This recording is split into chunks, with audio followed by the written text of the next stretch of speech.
Oke, jirtu kabajamtoota fi jaalatamtoota daawwattoota keenya kun torbaan intal tokkoon isin dhiyaatu sagantaa carta connection irratti waa addunyaarra jiran tokko tokko kulaallee kan isin dhiyeessinu nus isinis subscribe fi share godhuudhaan nu faana jiraadha.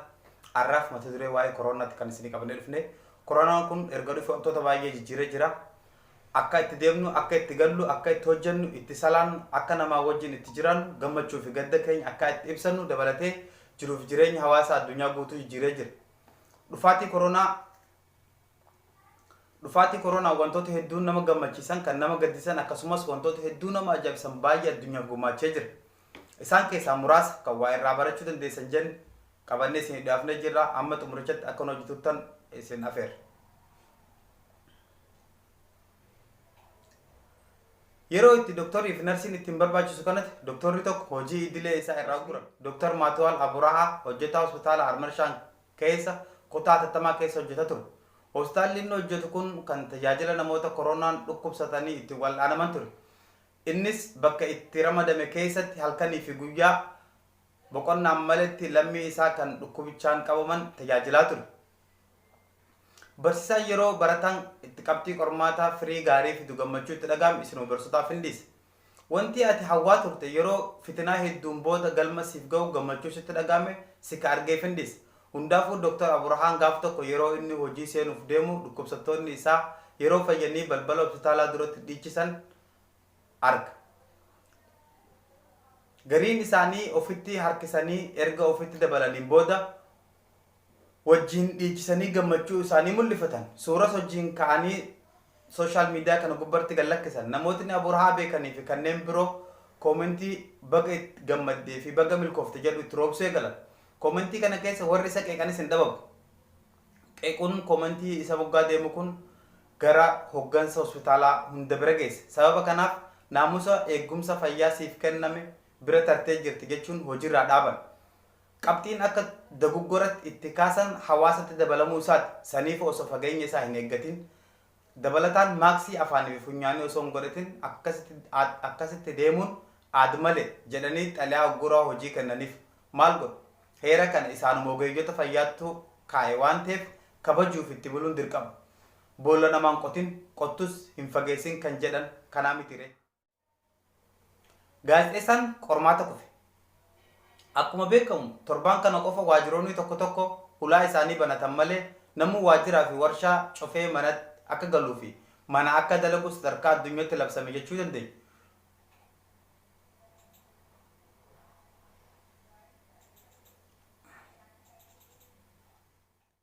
Duuba erga manatti gallee mana karaa intarneetaa kanaan dalaguu eegalle waan baay'eetu ta'e. Isaan keessaa taateen gama Ispeenii dhageenye tokko kan addaa ture. Gaazexeessaan TV Speen jaalatamaan beekamaan Alfonso Medulas irratti taa'e kun kan addaati. Erga mana dalagaa jedhaniin booda Medulas mana dalaguu eegale. Sagantaa TV isaa idilee dhaabe. Guyyaa tokko osoo gaazexeessituu YouTube chaanaalii Jaaber Nagar wajjin karaa viidiyoo konferensiin live haasaa jiru gudii ta'e. Isaa fardiin gaaffii fi deebisaa xiichaa jiru dubartiin takka hudduqullaa isa duubaan mana keessa deddeemtu mul'atti. Daawwattootni sagantichaa rifatanis isaa fi dubartiin isa duuba hudduqullaa deddeemtu tun homaa ittiin fakkaan. Innis hin agarree isheenis akka kaameraa laaptooppii keessa jirtu nu hubanne. Kan nama ajaa'ibsiisu dubartiin mana keessa isa duuba deddeemtu tun jaalallee isaa tan namni isaan beeku Marta Lopez osoo hin ta'in gaazexeessituu TV Spain Alexa Livar turte. Duraanuu durii maalayyaa sitti roobee akka jedhan san sooshaal miidiyaan dubbicha wal jalaa darbuu eegale. Jaalallee isaas waan ta'e kana kan irraa beektu hin qabdu. Isheenis akkuma nama kamuu karaa TV'n yeroo sagantaan darbu agartee rifatte. Ergasii gaazexeessituu Spain gad baatee gochaa isatti aaruu ishii fi arra irraa kaasee hariiroo isaa wajjin qabdu ifatti dhaabuu miidiyaaf ibsite. Itti dabaltees waan baay'ee jettee arrabsite. Waan jette manaaf haadhiisnu. Innis gama isaatiin maaloo hadaraa jireenya dhuunfaa kiyyaa fi ogummaa kiyyaa dabaasaa walitti hin laaqinaa jedhee waywaate. Akka jecha isaa yoomte duraanuu dubbiin babal'attee Awurooppaa bira tartee Ameerikaa, Eeshiyaa fi Afrikaa addunyaa guutuu wal geesse. Mee isinoo erga manatti galtan maaltu isin mudate? Koomentii jalatti nuuf barreessaa. inni kun ammoo xiqqoo nama gaddisiisa. Erga dhukkubni kun dhufee namni inni boqonnaa dhoorge keessaa tokko warreen yaala fayyaa irratti jiranidha. Kanneen keessaa kan akka ogeeyyii fayyaa Ameerikaa fi Awurooppaa miidhamee hin jiru. Ta'us kan Dr. Lorna Brains adda. Dr. Lornaan hojjettu hospitaala New Yorkiti. Hospitaala hojjettu kana keessatti itti gaafatamtuu kutaa emergensiiti. Erga mana baatee osoo maatii ishii wajjin waliin argin ji'a tokko caalaaf dhukkubsattoota yaalaa turte. Ta'us booda matuma isheetiifuu dhukkubichaan qabamte. Gargaarsa Rabbii fi waahillan ishii taasisaniif fayyitus akkuma fayyiteen hojii seente. Ta'us booda dirqama boqonnaa fudhachuu qabda jedhanii gara maatii ishii ergan. Isheenis maatii ishii bira gara Virgiiniyaa deemte. Achittis lubbuu ofii galaafatte.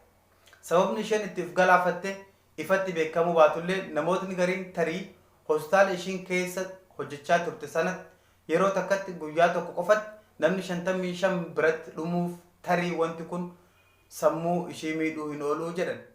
Ishii qofaa miti doktoroota fi narsoota hedduun biyya Xaaliyaanii fi Awurooppaa keessatti ajjeesan. Akka garee Jaamaa Neetwork gabaasetti biyya Chaayinaa keessatti qofa ogeeyyonni fayyaa 1200 rakkoo xiinsammuuf saaxilamuu gabaase. Hordoftoota keenya sagantaan keenya isinitti haa jiraachuu subscribe fi koomentii gama Iraanii dhageenyu takka immoo waan ajaa'ibaati. Ogeeyyonni fayyaa biyya Iraan ummata biyyattii akka gorsatti harka keessan saamunaan dhiqadhaa, fageenya keessan eeggadhaa, harka keessan saamunaan dhiqachuu fi alkoolii dibachuun vaayirasii qaama keessan irra jiru salphatti akka ajjeesuu isin fayyada jennaan isaan erga dibachuun vaayirasii harka keenya gubbaa ajjeese garatti dhuguunis isa garaa keenya jiru ajjeesuu nu fayyada jedhanii wal dorgommii alkoolii dhuguu eegalan.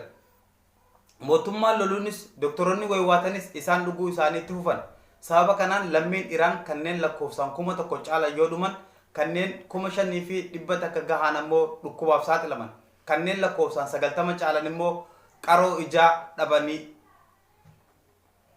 Haga gabaasa kana qindeeffannetti Iraan lammii ishii kanneen 175 ol yoo qabaman kanneen keessaa 8,400 ol du'an.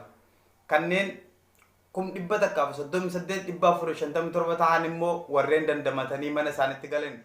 Jefferson Kolombiyaa araddaa boqotaa keessa jiraata. Ulaa manaa isaa keessatti qamisaa diimaa addaan cicciree fannisee jira. Wanti inni ibsuu barbaade immoo gargaarsa midhaan nyaataa akka barbaadu ibsuu fedhe.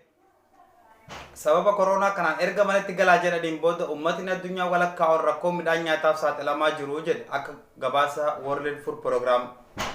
Sababa kanaaf manatti galaa ta'a jedhanii namni akka geeritti daandii gubbatti yaa'a. Haa ta'u malee Kolombiyaa keessatti rakkoo kana furuuf jecha koodii halluuwwanii fayyadamuu eegalan. Fakkeenyaaf yoo carqii diimaa balbala duratti kan fannisan agarte manni sun yookaan maatiin sun gargaarsa midhaan nyaataa akka barbaadu ibsa.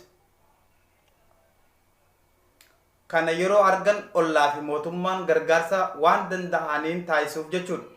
Yoo halluu gurraacha fannisan foddaa yookaan balbala irratti jechuudha. Maatii sun gargaarsa jaarsummaa fedhan jechuudha. Halluun gurraachi kun mana san keessa rakkoo nageenyaa jiraachuu kanaaf jecha gargaarsa poolisii yookaan jaarsummaa dubbii isaan jidduu jiru fixuu barbaadanii jechuudha. Yoo halluu cuquliisa kan fannisan ta'e maatiin sun gargaarsa fayyaa hatattamaa barbaadan jechuudha. Yaada carqii balbala mana ofii irratti fannisuu kana jalqaba kan fide kantiibaa magaalaa biyyattii kan Jose Carlos dhaamsa isaanii Facebook irratti erga maxxansaniin booda. Ergasiin booda hawaasni biyyattii wal jalaa darbuu fi carqii fannisuu kan eegalan. Carqiin fannifamanis yookaan carqii fannisuu jechuun gargaarsa battalumatti argatte jechuu miti. Namootni gariin carqii fannisnes eenyu nu dirmate jedhanii qeequ. Tole egaa kabajamtoota daawwattoota keenya. Kan har'aaf isinii qopheeffanne kanuma fakkaata. Isinis mee koronaan kun erga dhufee mana galtan wantoota isin mudate yookaan mudannoo addaa jiraate koomentii yookaan subscribe godhaatii koomentii kana jalatti barreessuun dagatina. Kan har'aaf qabanne kanuma fakkaata. Torbaan sagantaa biraatiin hanga walitti deemnutti nagaan nu tura.